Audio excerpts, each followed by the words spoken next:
All right, my name is Ryan Bundy. I'm the son of Clive and Bundy, and we live on a ranch in Clark County, Nevada. There's a lot of news out there saying that you guys didn't actually get on the land. Channel 8 did some article about how you guys were from Arizona and whatnot. Can you clear that up for the Sure, I can. Okay, if you're following the Bundy family, we originally came from Nebraska, and my great-great-grandmother joined the Mormon church, the LDS church. The missionaries were back there. They were originally from Bunkerville, the missionary was, and my grandmother joined the Mormon church in Nebraska. Now she wanted to come west, and my grandfather did not. He did not join the church until there was an incident. People were mean to my grandmother, and so he said, all right, let's go west. And on the trail, he decided also to join the church, and he was baptized in Logan, Utah. They came to Bunkerville because of the missionary that was from Bunkerville. His name was actually Bunker, Elder Bunker, and so they came to Bunkerville originally. Now they didn't settle down right away. They bought some land in Beaver Dam, Arizona, which is just across the border. But then they moved to Mexico, to the Mormon colonies in Mexico.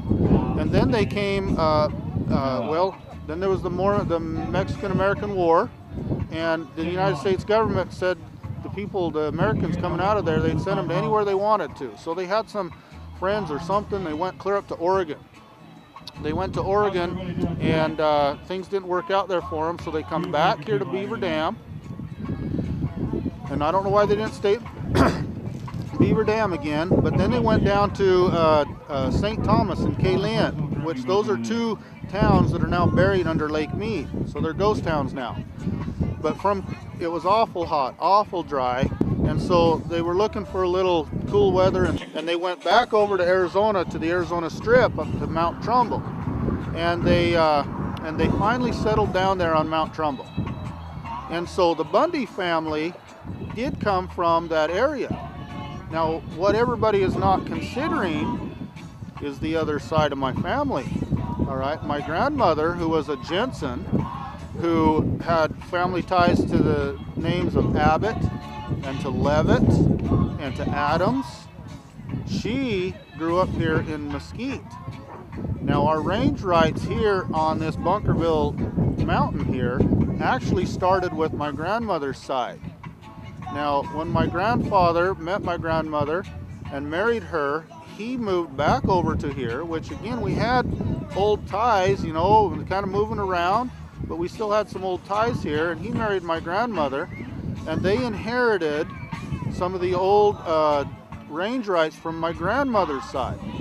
So when people are saying that the Bundys weren't here until such and such a date, and they didn't have the range rights here until such, you know what, they're right, but they're not considering the range rights that were here from my grandmother, all right?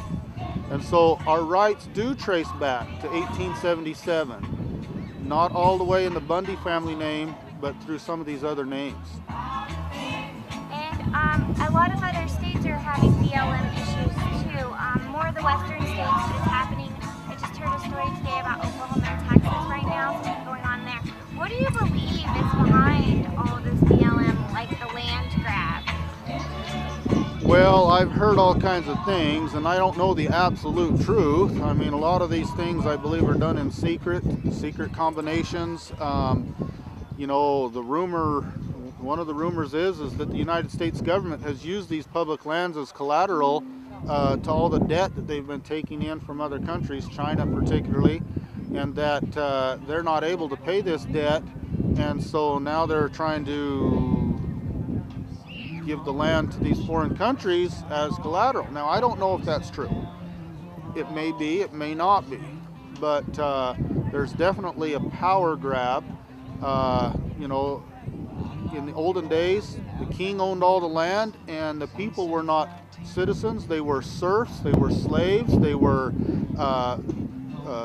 you know, just subjects of the king. And that is what America's moving towards when they're trying to grab all the land.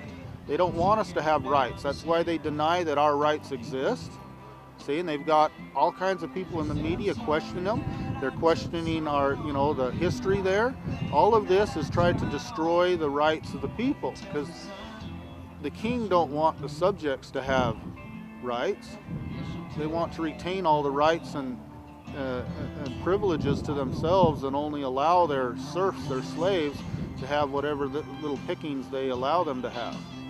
But that's not what America is built upon.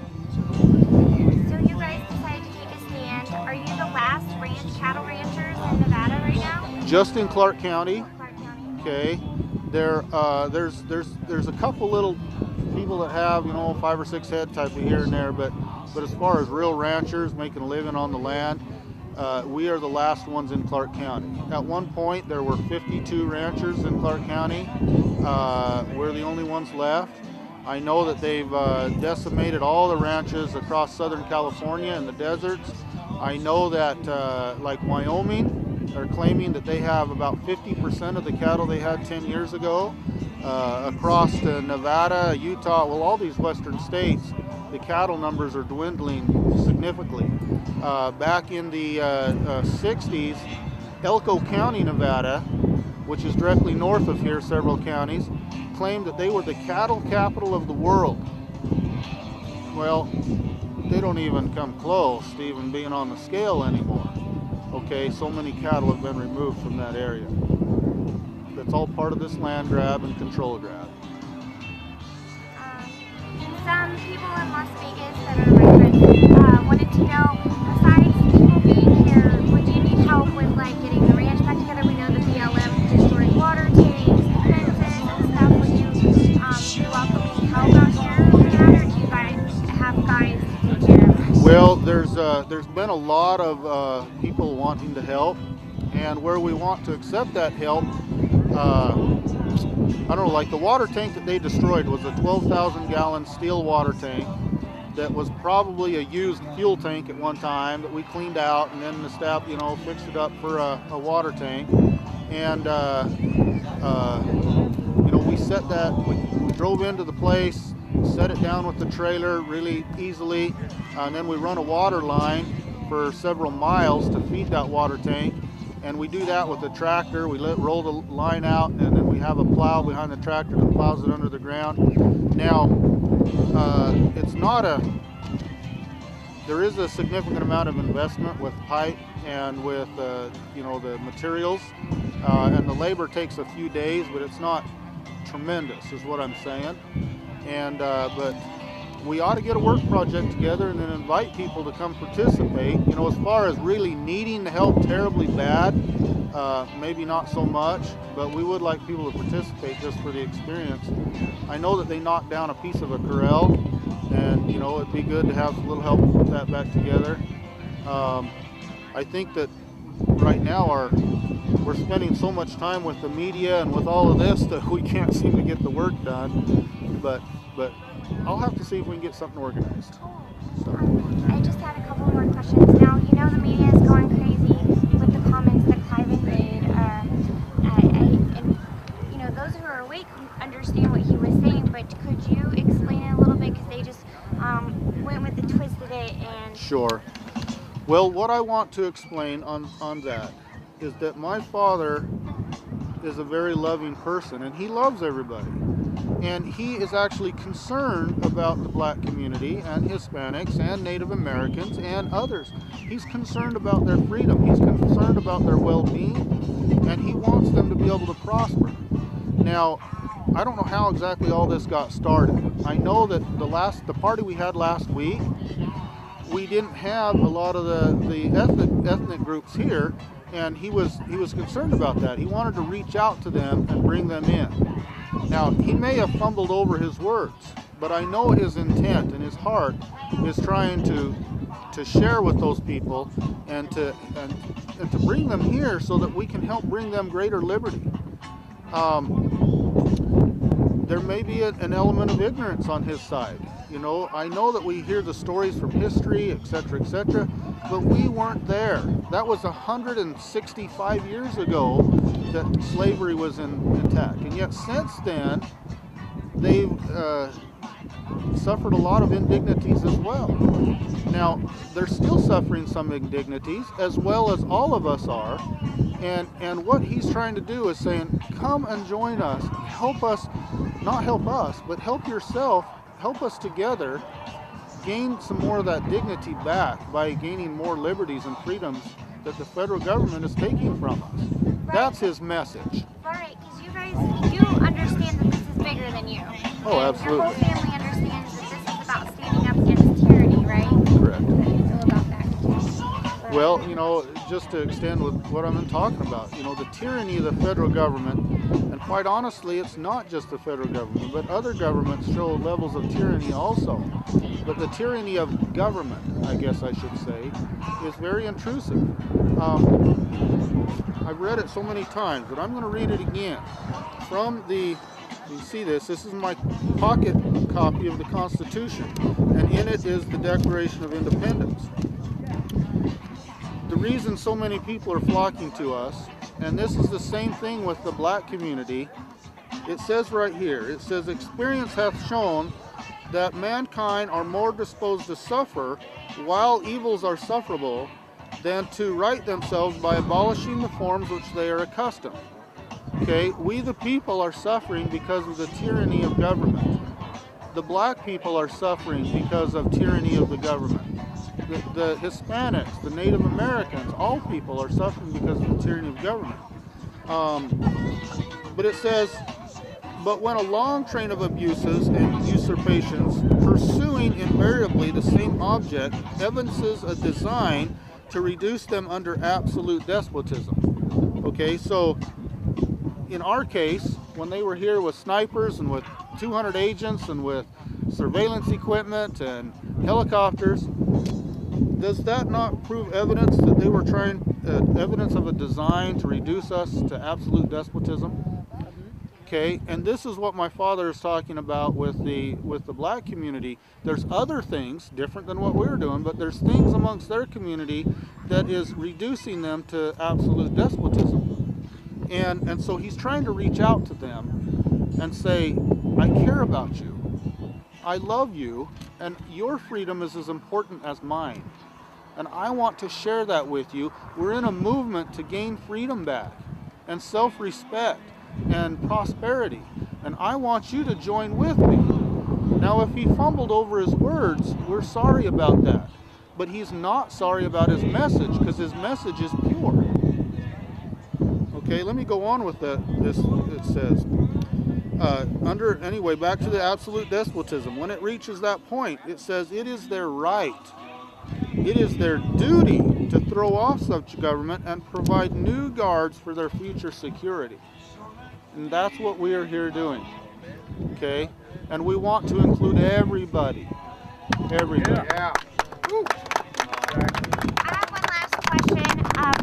Lisa Marie was saying that Cliven's grandson, I'm not sure whose son it was, but he was a 16-year-old on a horseback down there. They had the standoff Saturday, and he had the BLM agent pointing the gun right at him, and he looked at his brother and said, you know, I think if I'm going to go, we're going to go the right way. And he said, looked back at the BLM agent and said, release the cattle. And he had stated that he thought that he was going to die that day.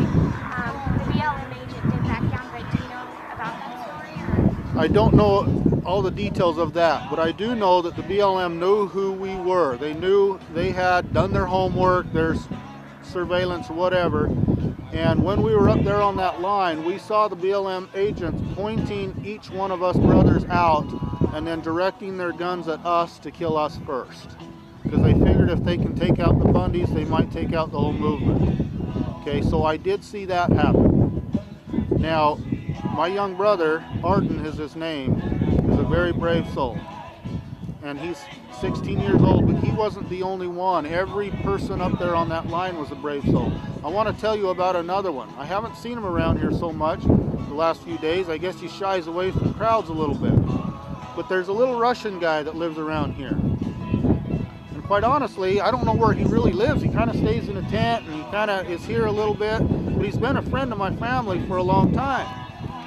Now, he was up there on that front line. Now remember, he's from Russia, okay?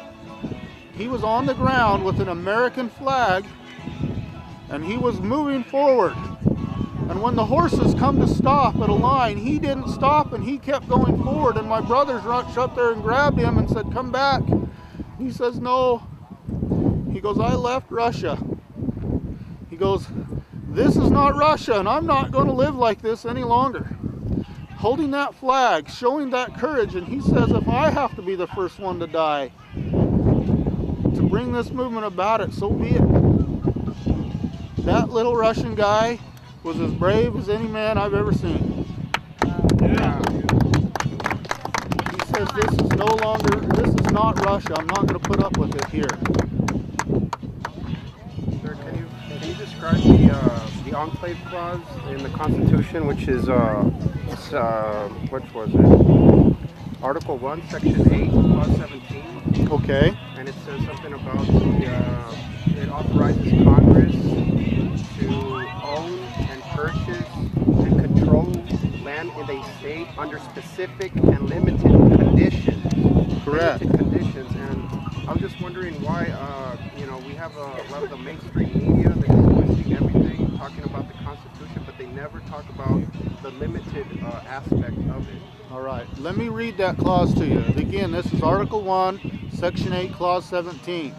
Now, it starts out that says, "Congress shall have power to," and then it moves down to here. It says, "to exercise exclusive legislation in all cases whatsoever over such a district not exceeding 10 miles square, as may by session of a particular states and the acceptance of Congress become the seat of government of the United States." So let me stop there. That's about halfway through. Does anyone recognize what that 10-mile square is that they're talking about?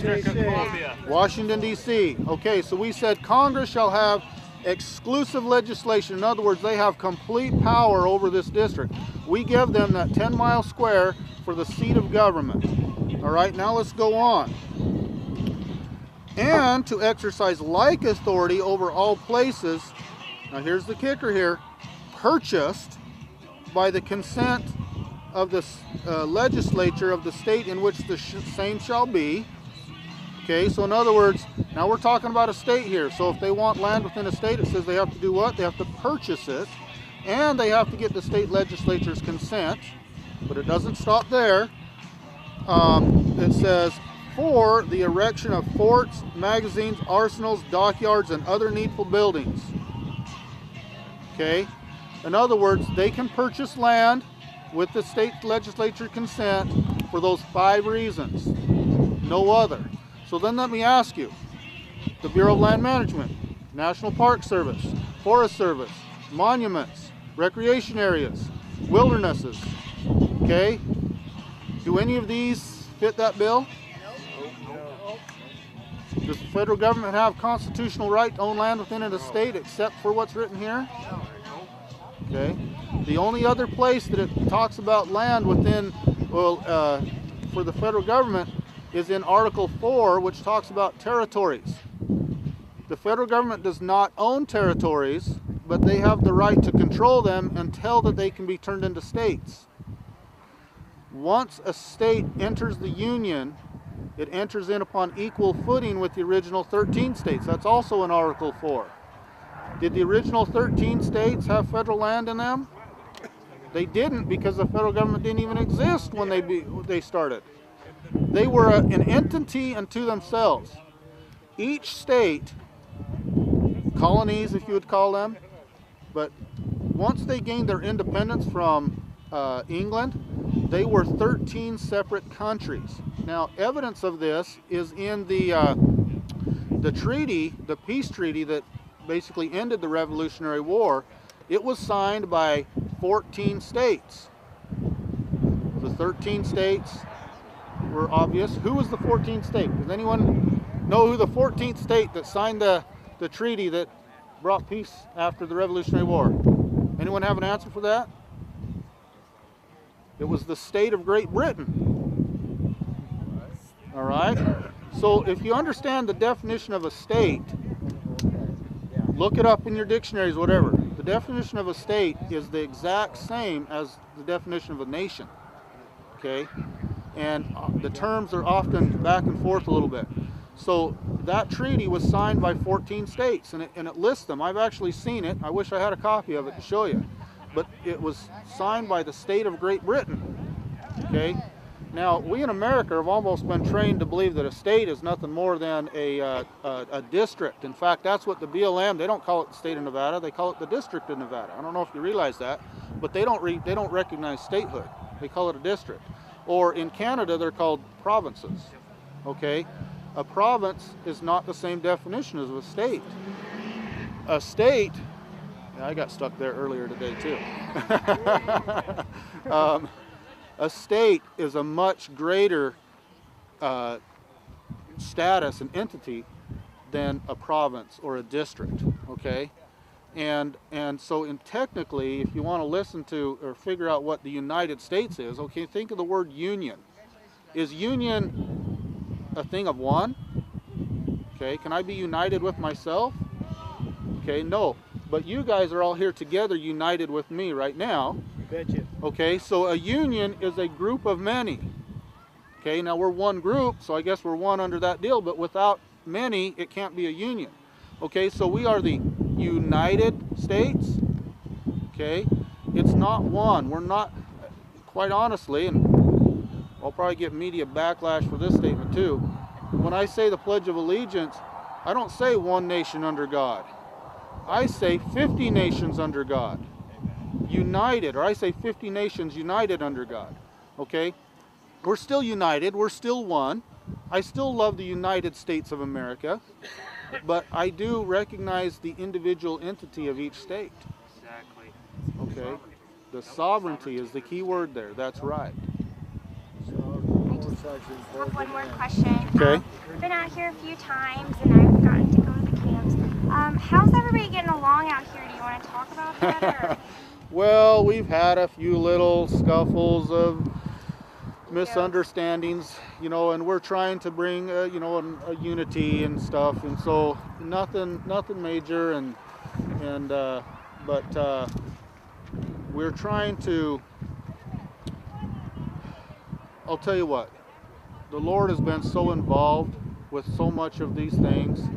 We know that the opposition, Satan, is going to try to wiggle his way in here and cause problems. So that's to be expected. We're trying to stay on a high moral ground and trying to be true to the principles that Christ taught us, to love one another and to get along. And so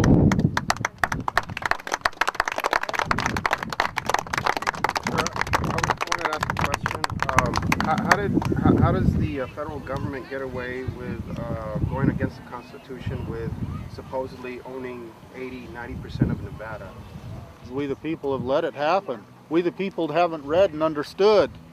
We the people, you know, it's mostly our own fault.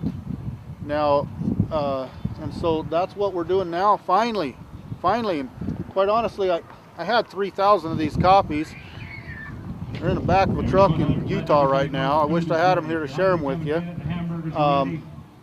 But we are finally starting to read, starting to learn and understand. And so it's our own ignorance that has allowed this to happen. No longer. I want to say something about the Constitution. I've been going to different meetings, seminars, and I've been hearing several times that the Constitution has been suspended. And recently, yesterday, I opened a video from Deborah Tavares, and she said it very clearly, the Constitution has been suspended. So I try not to believe it's true, but what do you think about that? You know, there is all, again, I don't know the truth of things. These are, legally, no one can suspend the Constitution. The Constitution is, the definition of the Constitution, I wish I knew it. There's a lot of countries that have a Constitution that's not written. Okay, the Constitution is their common knowledge, their common sense, their common belief. Okay, we have written our Constitution. All right, now, if it's suspended, then it's suspended in our own hearts because we don't know it and understand it. Now, if the government has said they've suspended it, that's not true. They may think they have, but Let me just read this They are thing. trying. Article 6, Clause 2, it says, this Constitution and the laws of the United States which shall be made in pursuance thereof. I am going to skip a line there. Shall be the supreme law of the land. Can that be suspended? No. Shall be the supreme law of the land. Now, this is what we call the supremacy clause. And so many people refer to the supremacy clause as, oh, it makes the federal government more powerful and everybody has to submit to whatever rules they make, but they forget that other line. It says, this Constitution and the laws of the United States which shall be made in what? In pursuance thereof. Pursuance thereof what? This Constitution. So in other words, laws that are made do not agree with this Constitution are not laws at all. That's right. Thank you. Thank you so much. Obamacare. Yeah. No law at all. Obama don't care. Can I ask another question, sir, please? Say again? Can I ask another question? Sure, please? go ahead. Okay. I read that your grandparents has been on this land for a very long time. Who really does belong this land to? Is it the Ruby Treaty or who really owns this land? The, Ruby what? Treaty? The Ruby Treaty? Ruby Treaty, I read it that the West Shoshones never sold the land to the government. The government ordered $26 million to them, but they refused it. They told them not to do any nuclear threats over there on this land. So who owns this land really? You know, I'm not familiar with that treaty. Now, was that treaty while it was I still a just read it. territory, or was it after it was made states, or, This you know? Ruby Treaty is 1976, and they were talking about the two sisters. I don't remember their names because I've been reading and through so much info. Yeah. The Dan sisters. Yes, the Dan Okay. sisters. Yes. Yes, and I know the Dan sisters, and they are actually good friends of ours. Very good. Okay, and I know, and so now that you bring that up, I don't believe that that treaty included in land down this far. I know that it included land further north in Nevada, and so I don't know the exact boundaries. I am familiar with that slightly, but not well enough to speak well on it. So if I say anything, doesn't matter what I say, it's probably not going to be correct. So does really the government, the BOM, has the real deed of this land, that it's the owner of this land? No, I don't believe that. In fact, that's the crux of part of our message, is that the BLM does not own it. Now, they're claiming ownership because of the Enabling Act of Nevada. I could explain that to you. You want me to explain? Yeah. Every state that has entered the Union, except for the original 13 states. So even the states that came in that were further back east, the west of the Allegheny Mountains, and you know, they were part of the Northwest Territories originally, and then the Louisiana Purchase became territories, and they became states. And then there was the Western lands, which came in after the Mexican-American War and through the Treaty of Guadalupe de Hidalgo. Okay, these were kind of the three major land acquisitions of the United States. Every state that entered the Union had what they called an Enabling Act. Part of the Enabling Act was to clear the title so that there wasn't any clouded title. Just like when you buy a house, you got to have title insurance, and it goes through a process to make sure there's no liens or etc. against it. And title, so when it becomes a state, there's nothing holding it back. Okay. In the Enabling Acts, and every single one of them are almost worded identically, it says that as a territory, and there's a key part there, okay, it doesn't say as a territory, but they are a territory at this point. A territory is different from a state. A territory is like an adolescent. What it does as an adolescent doesn't count when it becomes an adult. All right, so consider that in mind, that a territory is an adolescent. But in the Enabling Act, it says, we forever disclaim all title to this land, okay?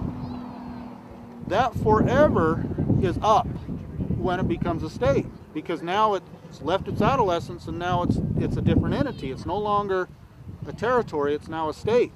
All right, but that's what they do, is they disclaim all the rights, all the land forever, so that they have clear title. And then once it becomes a state, according to Article 4, it enters in upon equal footing, and all the land belongs to the state, not the territory, the state.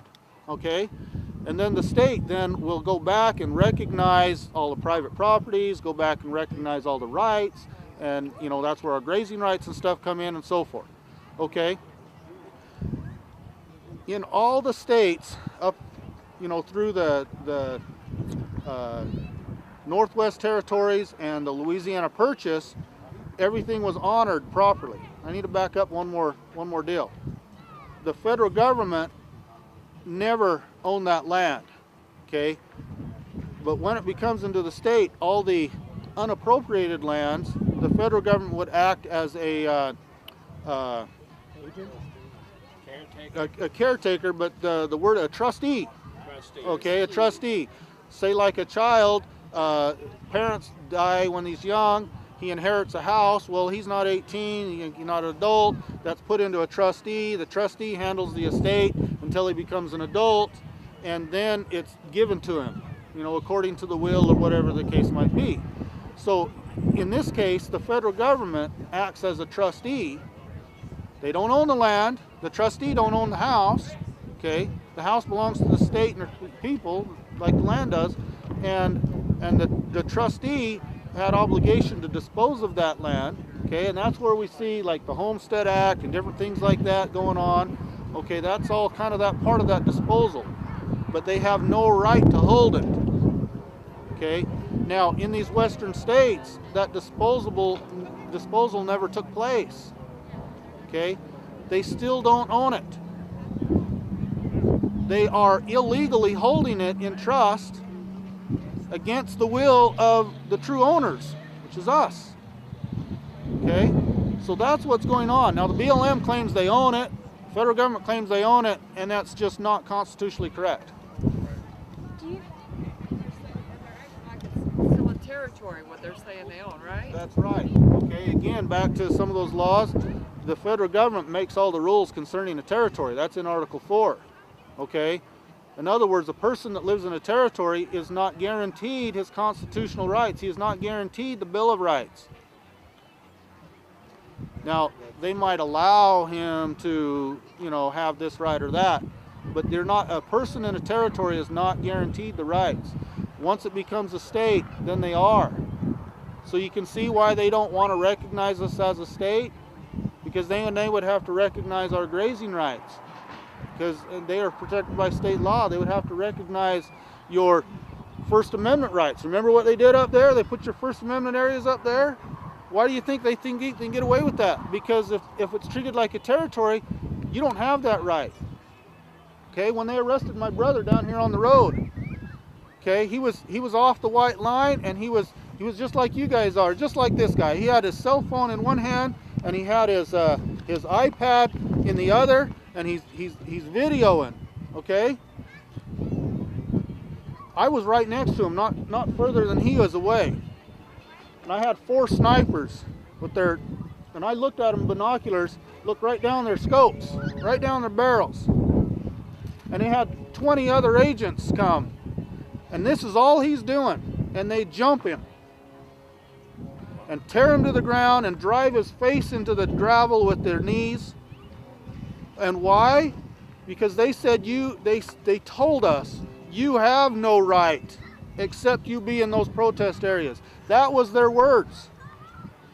Under territorial law, you have no rights until we become a state. So this is why our message to our governor is. Now I'll tell you about my other brother. He made a phone call to the Nevada State Governor's office. Now, he didn't speak with the governor, so I'll catch him a little break right there. But he spoke with a gal in the office there. And the gal says, the governor doesn't have any authority in the state of Nevada. He's like, let me clean out my ear. He goes, I want to make sure I heard that right. So you're telling me that he's the governor of the state of Nevada, and he has no authority over the control of the state of Nevada? And she's like, that's correct. And he's like, I need to clean out my other ear. That just doesn't sound right. So he's like, all right, Nevada has a boundary, it has a shape, everything within that state is Nevada's, right? And he is the governor, correct? He is the governor, but you're saying he has no authority within the state. She goes, that's correct. He has no authority within the state. Okay, why would that be? The only way that would be is because it's still being treated as a territory. Now, in 1864, on October 31st, what happened? President Lincoln declared Nevada a state, did he not? I've read the speech. He declared it a state. If he declared it a state, and if it's truly a state, then it had to enter upon equal footing with the original 13 states, which means all of this land belongs to the state and their people, which means the Enabling Act, that forever, ended at that point. This is our battle. We believe that Nevada is a state. We believe that this land belongs to the people and is to be controlled by the people closest to the, the government closest to the people, which is the county. And we believe that our rights are protected by state law, and we have not broken any laws here on this ranch. And we're in complete compliance with the Constitution and the supreme law of the land. Yeah! One more question about the BLM agents. Do you believe that they were a private company, or do you believe that they were actually federal agents? Some were federal agents, some were private company, but I don't know the details. This fellow had a question back here.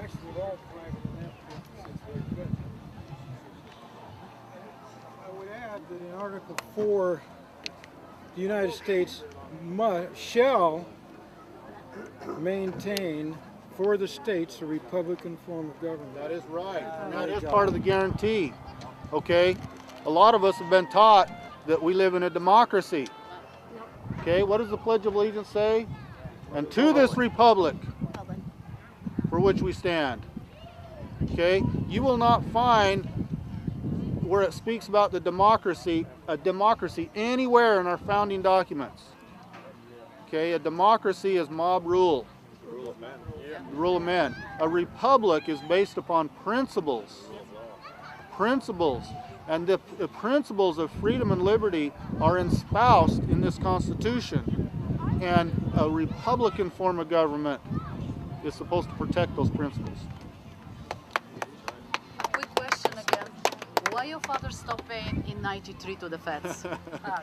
Do they own the land? Should we be paying to them? But before that, he was paying, right? All right. Are we not all ignorant at one time or another? Yeah. Thank you, sir. Yes. Okay, we had to learn. We had to learn. Yes. And once we learned, then we stopped. Thank you. Sir, do you kind of describe the situation like when somebody buys a house or purchases a house? Do you describe it like once you do that, you're paying now that you're paying taxes to the government, it turns into rent to the government? Is it kind of like that situation in a way? Well, let me explain what this grazing fee, because everybody keeps bringing this grazing fee up and they want to paint us as though we dodge taxes and that we're freeloaders and so forth.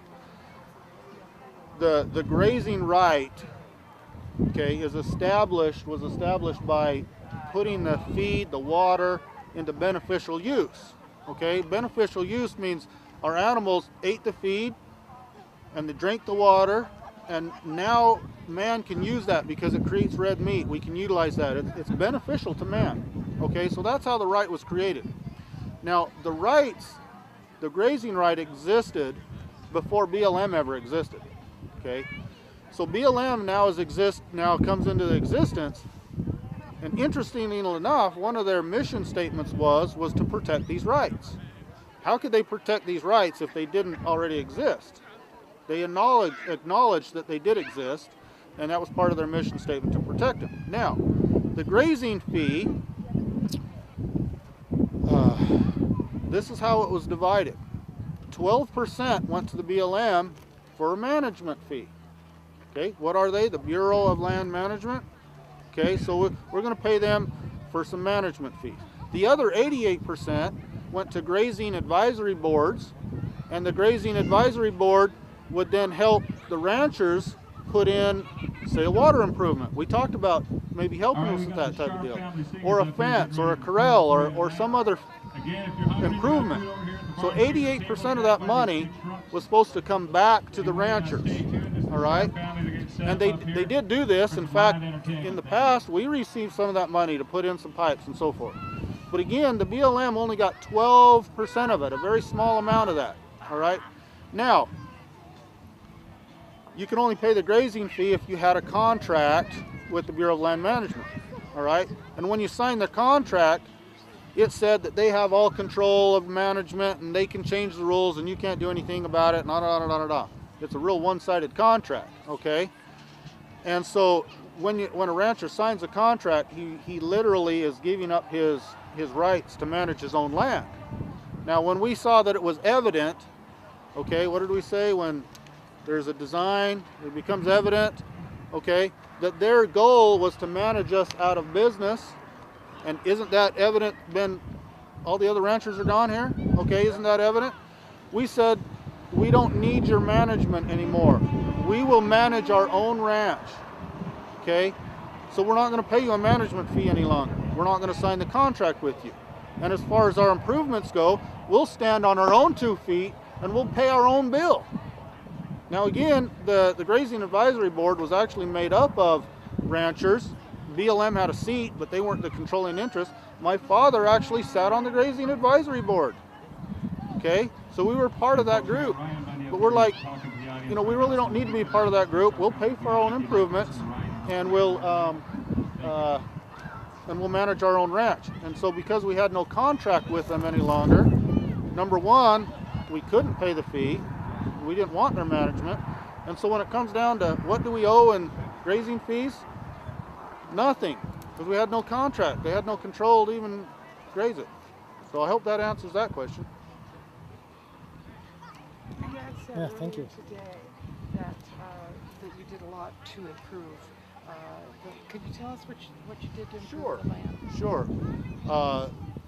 There's been corrals built. Some of those are, my dad says some of these corrals were old when he was young. Okay, so we didn't particularly build them. Now I have fixed them up and we've built a few new corrals. We've put in lots of water lines.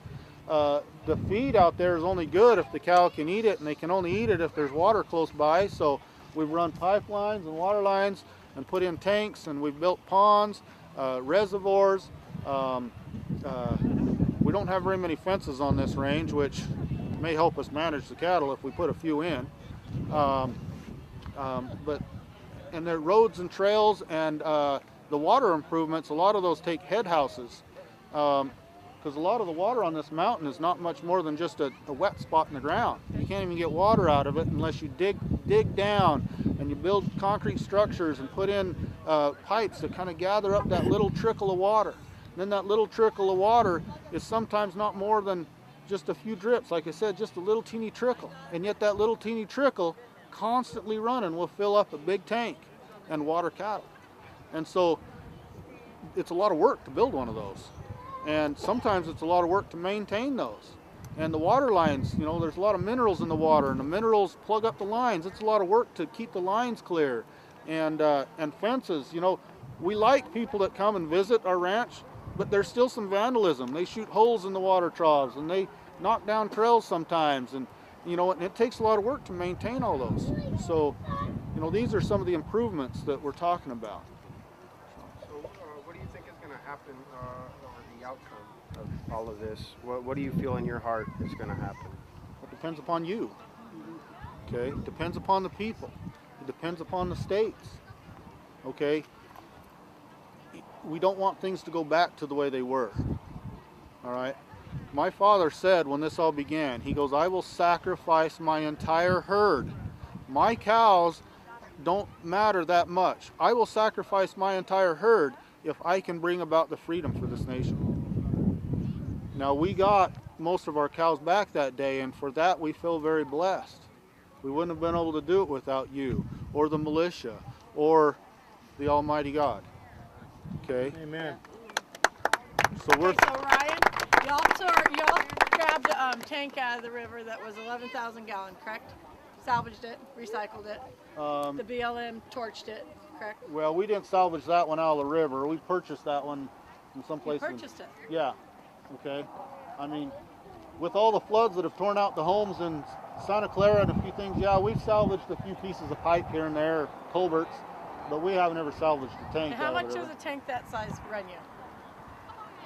Depends on the deal we get. Okay, well we pick up 11,000 or 1,100 gallon ones for about $800 in southern Utah. Yeah. So you're talking 11,000 11,000 gallon tank. Now, I'm trying to remember. I know we picked that one up out of Alamo, Nevada. It was loaded on a truck for us. We paid, geez, it sat in the yard for 10 years before we put it out there. I can't remember. It's a lot of work to put it out there. But I don't know, $2,000, $3,000 probably, I'm guessing, that we paid for that particular tank. If we can get, I know we've got several 10,000 gallon tanks or 5,000 gallon tanks or whatever. Is that the only one that was damaged? That was the only tank that was damaged, but it wasn't the only line and water that was damaged. And then I know that they run a truck through a corral wall, through the fence. They just pushed it over with their truck like they were trying to destroy it. Just having fun tearing crap up. And so all the hay that's sitting on the BLM land right now, Okay. I'm a God-fearing citizen, okay? My personal opinion is it's BLM hay. They paid for it. It's sitting there. You should not take it. However, at this point, they have a big bill due to you, not you to them.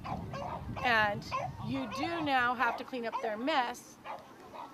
Your cattle is soft-hooved now, tender-hooved, right? So they can't be wandering far from the river.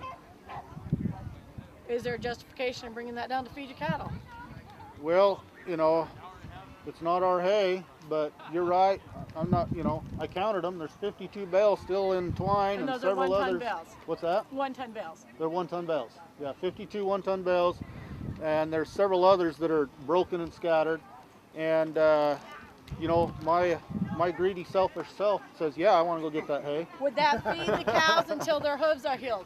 Yeah, and down here on the river where the sand is soft, and you notice the cows are grazing up and down here. Right. They're okay down here. Right. And their hooves will grow before they. But go I up the think hills. I paid for some of that too, didn't I? I'm sure you did. Right? Tax money probably Everybody? paid for that. So what'll happen if this just sits there? It rots. The cows will eat it anyway because it's still there. When so they can get to it. when they get Can to they it. get access to it? Not now. Well, yeah, they can actually. Is it soft enough all the way up there? If they wanted to walk up there, there's no fence to prevent them. Put it that Right, way. but how about their hooves condition? Can they get up there to it? It's sandy most of the way up there. They probably could. So. We need a cow whistler, a cow caller, huh? Well, they don't need to eat the whole haystack at once. So we haven't really even thought about it too much. Yeah, we've thought about it. We haven't discussed it or made any type of decision to go up there and get that hay. So. And I understand with you, and I think that's a righteous decision. But I also think that if something happens and you have to put them all in corrals, you also have to feed them at that point. We'll. I don't even know what to say about that. The hay's there. If they're not going to come and get it, it might as well not go to waste. That's all. That's what I think. Yeah. No, I saw a news report that said there were only 6 cattle that were killed. There's 7 head of cattle that we have found dead. We have found other places where they have buried cattle, but we haven't dug them up and discovered it. We're missing a total of 37 head that we know of. That's not counting how many calves were abandoned across the hills. I'll tell you an amazing thing, though. Yesterday, we found a little calf down below Overton. Little baby calf. Little. He's been 2 weeks without his mother. Normally, they don't live 4 or 5 days without a mother. And I know that he hasn't been eating grass because whatever they pushed him through, he must have fell down on the ground or something and his tongue is cut. So that little fart has lived 2 weeks without food. Now we got him at the ranch house now and we're feeding him and hopefully he will live. I thought he died this morning was what was on what Well, your family said. So. I haven't heard because I'm running around. Maybe Even he on did. Facebook, he did die this morning. That's too bad. But I'll tell you what, he lived 2 weeks, which was amazing, without a mother and without any food. Where's Peter? Well, you know what, we had them out here before all this started and they walked away. They're going to support government. He doesn't care. Yep. Thank you. Thank you so much. You just say you got a Thank problem you. with it. Yeah, there you go. I do. I got the cow eat it and then I eat it. Right? What's that?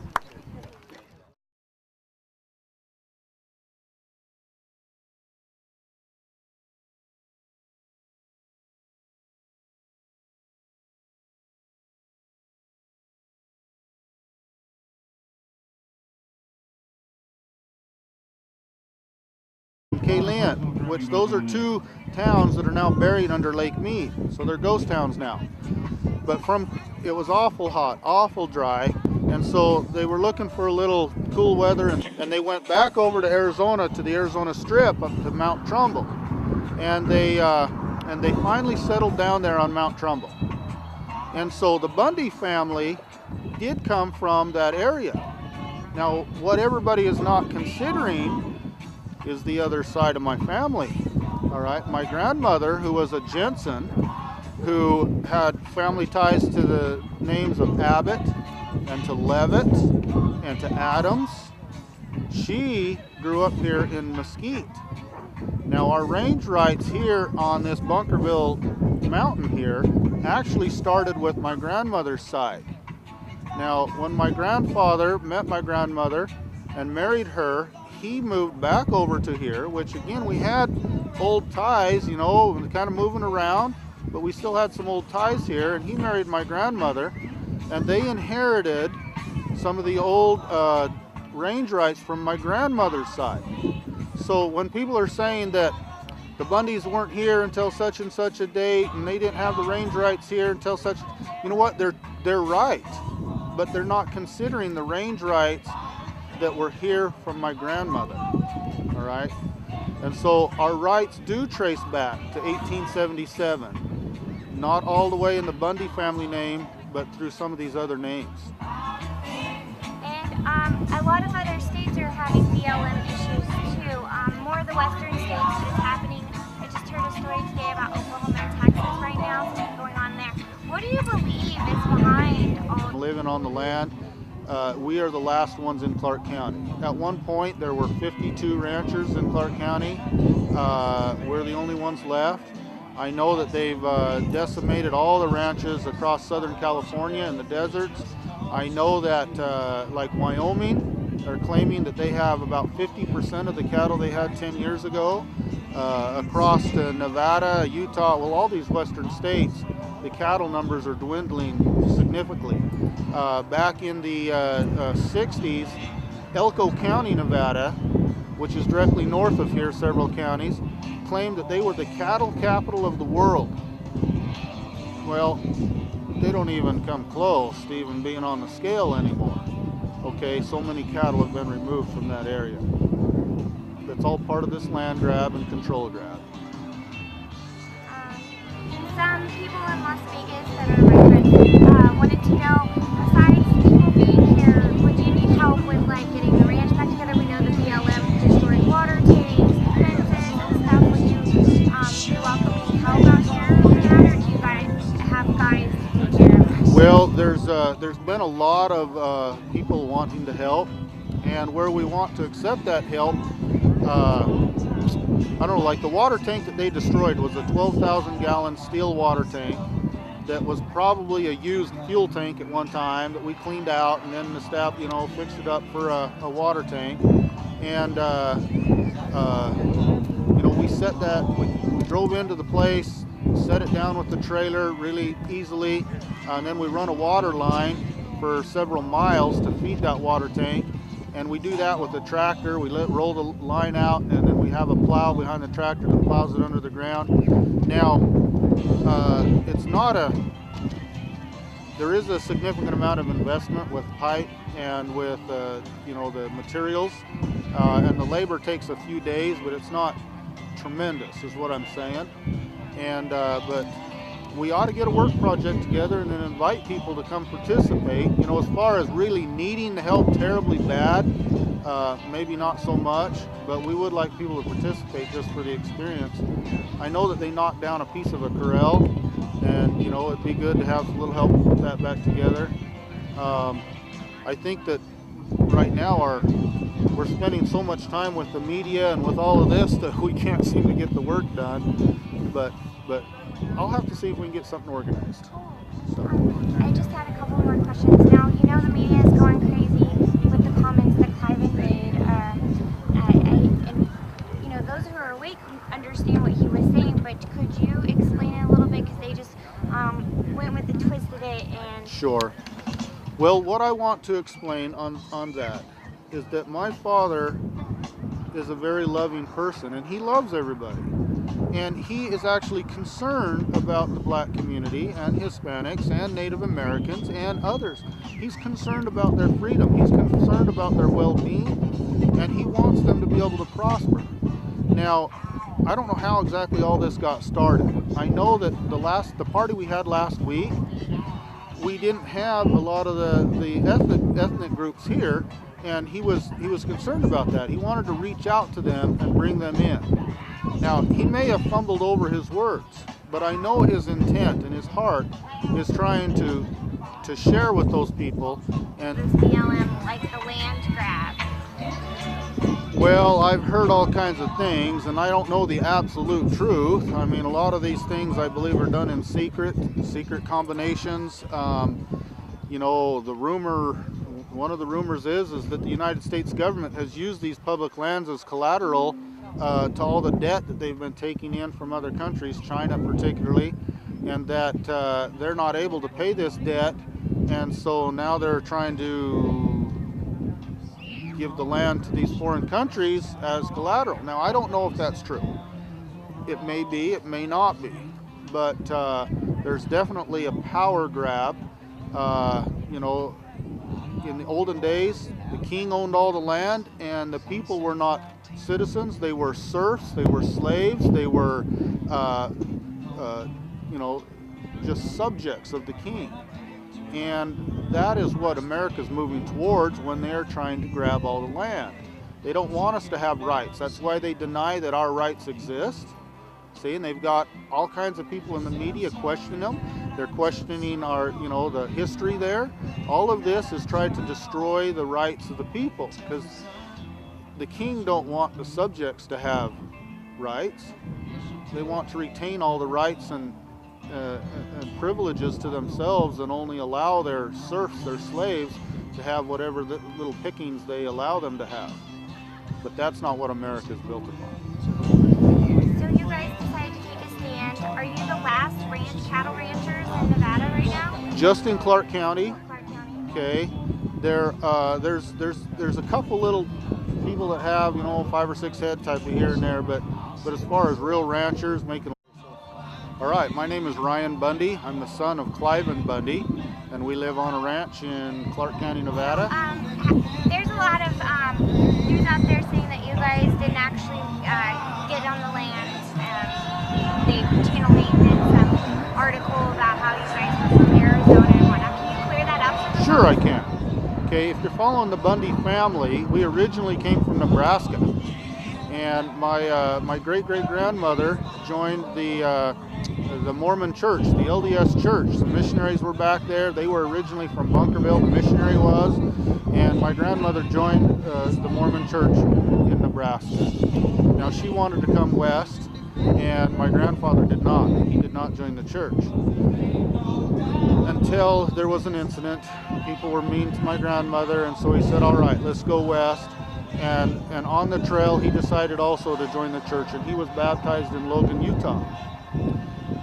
They came to Bunkerville because of the missionary that was from Bunkerville. His name was actually Bunker, Elder Bunker, and so they came to Bunkerville originally.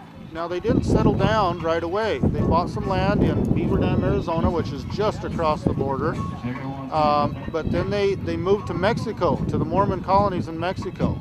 And then they came, then there was the Mexican-American War, and the United States government said the Americans coming out of there, they'd send them to anywhere they wanted to. So they had some friends or something, they went clear up to Oregon. They went to Oregon, and things didn't work out there for them, so they come back here to Beaver Dam. And I don't know why they didn't stay Beaver Dam again, but then they went down to St. Thomas